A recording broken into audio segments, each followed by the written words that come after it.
سلام، دکتر فاطمه عباسی هستم و الان میخوام توضیحات یک فردی رو بدم با یک لب باریک مراجعه کردن و طی 3 تا 4 مرحله تزریق در نهایت به یک لب زیبا تبدیل شده. البته یه لب نچرال هم زیبایی های خودش رو داره، منتها من میخوام روند تغییرات رو الان براتون توضیح بدم. یه لبی رو میبینیم که عدم قرینگی داره، یعنی سمت راست لب با سمت چپ اون قسمت بادی یا جسم لب با هم متقارن نیست. یه لب اصطلاحاً تیر و کمانی داریم، یعنی این قسمت های لب وسط پرتر و دو طرف خالی تره. لب پایین سمت راست این قسمت بادی لب پرتره و سمت چپ خالی تره. سمت راست کشیده تره و سمت چپ یه مقداری حالت تو رفتگی داره، یعنی به داخل برگشته. گوشه های لب هم یکم حالت افتادگی داره. پشت لب یه مقداری برجسته هست که شما این سایه‌ای پشت لب افتاده رو میبینید. پس بعد از تزریق قرار این بیشتر بشه، قرار نیست حذف بشه، چون توی آناتومی صورت قبل از تزریق هم ما این سایه رو داریم، یعنی یه مقداری عضله لب پشتش حالت برجستگی رو ایجاد کرده.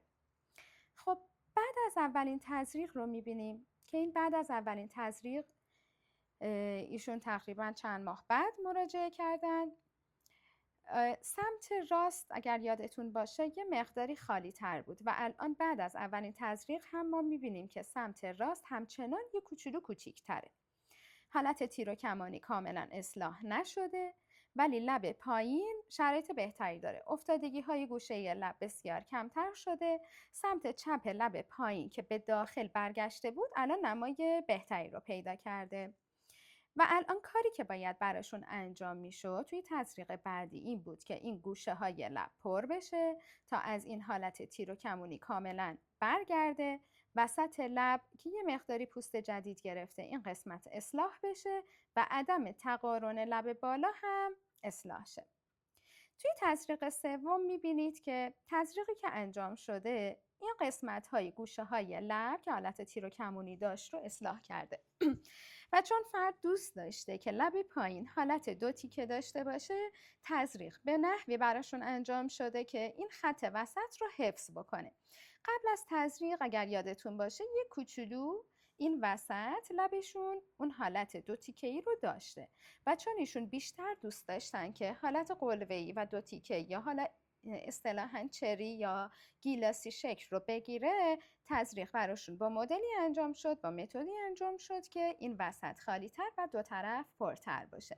و الان میبینیم یه مقداری عدم قرینگی اصلاح شده، گوشه های لب پر شده و این قسمت های افتادگی گوشه های لب هم تا حد زیادی برطرف شده و چهره یه مقداری حالت خندون رو گرفته. توی تزریق بعدی چه اتفاقی؟ این البته همین تزریقه. میخوام بهتون بگم نحوه عکاسی چقدر تاثیر میذاره روی نمای نهایی که توی این اینستاگرام فرد میبینه. ببینید این حالت خوابیده هست. تو حالت خوابیده قشنگ ما میبینیم که یک لبیه که همه چیش اصلاح شد، یعنی هیچ مشکلی این لبه الان نداره، نه عدم تقارنش دیده میشه، نه خالی بودن گوشه ها دیده میشه و نه عدم تقارن لب پایین.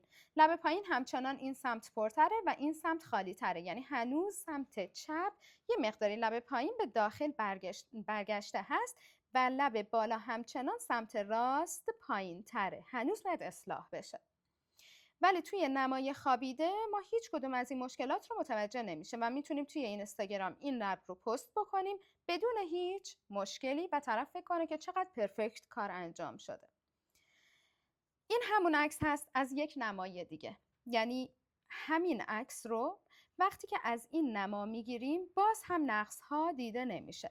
پس اینکه عکس رو از چه نمایی میگیریم، با چه ترکیبی میگیریم، با چه نورپردازی میگیریم، توی دید نهایی ناظر خیلی تاثیر میذاره. خب از نظر من هنوز این لب نیاز به تزریق مجدد داره. این هم همون نماست، ولی میخوام این رو بهتون بگم. شما اینجا باز هم شاید یه نقص هایی رو ببینی، بگی این سمت کوچیک‌تره، یه هماتوم داره، گوشه ی لب هنوز خالیه، وسط شاید عدم قرینگی یه کوچولو دیده بشه. ولی زمانی که چهره کامل فرد رو میذاریم با چشم و ابروی زیباش با بینیش دیده میشه، شما دیگه هیچ نقصی رو توی لبش نمیبینید. یه لب کاملا پرفکت و راضی کننده رو میبینید. پس این که شما دارید چهره کلی فرد رو میبینید یا فقط یک نما از لبش رو میبینید خیلی مهمه.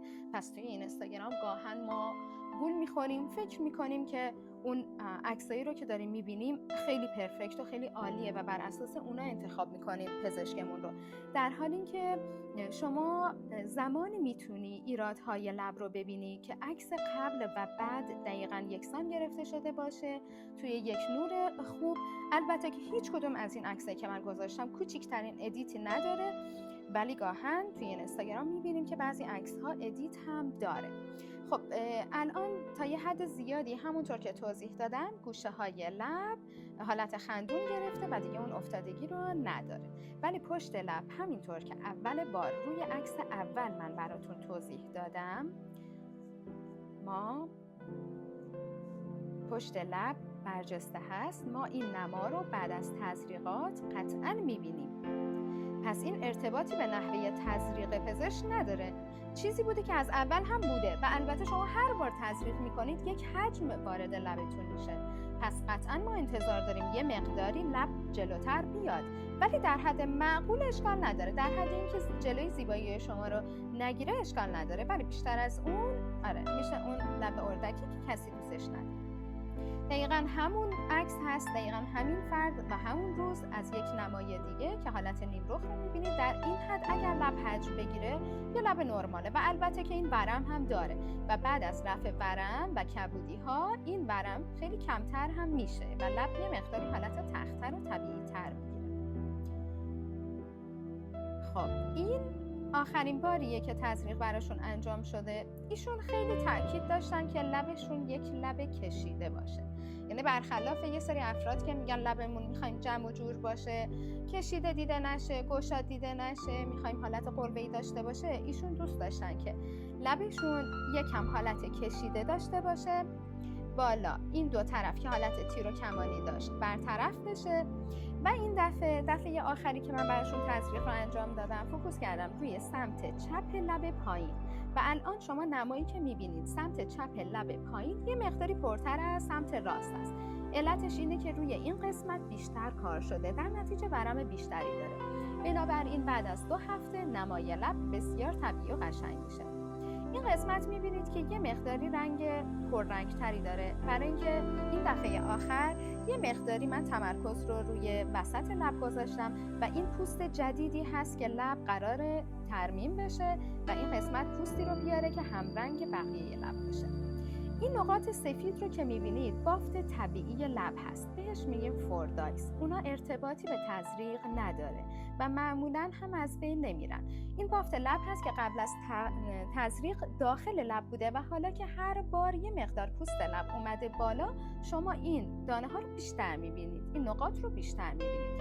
در نتیجه اونها یک بافت طبیعی هست، اصلا نگران کننده نیست، اصلا نشون دهنده عفونت یا مشکل یا تبخال نیست. و این هم بعد از آخرین تزریق هست که دوست داشتن یک نمای چری داشته باشه یا حالت گیلاسی داشته باشه. میبینید که دو طرف لب که تزریق شده این نما رو ایجاد کرده. لب بالا گوشه ها الان کاملا پر هست و قسمت گوشه لب هم اصلاح شده و دیگه اون حالت افتادگی لب رو فرد نداره. از یک نمای دیگه میبینیم آخرین تزریق رو و البته این حجم زیادی که داریم میبینید به خاطر ورم هم هست، ولی الان بعد از رفع ورم یک لب کاملا طبیعی داریم و شما میتونید مقایسه بکنید این لب رو با این لب و زیبایی هاش رو ببینید و